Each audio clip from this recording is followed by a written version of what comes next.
Good morning, everybody. I have another clip from Evan's interview, and this one is about how he finds a new identity that helps him get through the rest of his college career and overcome his anxiety.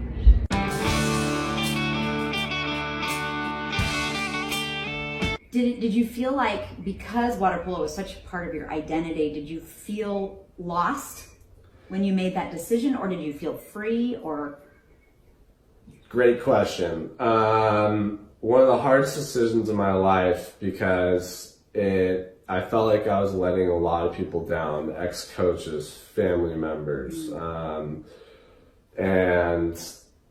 but sometimes you got to think for yourself. You got to think for numero uno, and it was a huge weight lifted off my shoulders, and I began to really discover who I was without water polo, which was something that I had, for so long, and discover a whole new different side of myself. Right, which is amazing, because I think that takes a lot of self-reflection and the ability to really listen to your inner world as opposed to the outer world. And so you're, to me, unusual in that way, because a lot of these kids, they're just hungry for that approval from the outside world, and understandably so, because we don't know, when you're a baby, you're constantly wanting love, right? We're all going towards that, seeking that pleasurable experience, and so it's kind of cool that you were able to be like, this is not healthy for me, this is not good, it's really not making me happy. Right. So and then that approval, it followed me, actually, and it translated into social matters. I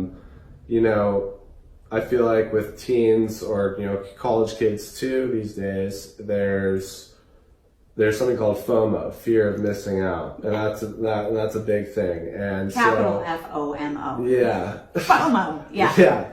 And so, when I was, I joined a fraternity, and if I didn't feel like going to an event or something like that, well, there was a huge amount of FOMO, and I found myself going to events I didn't want to go to just to maintain a certain social status.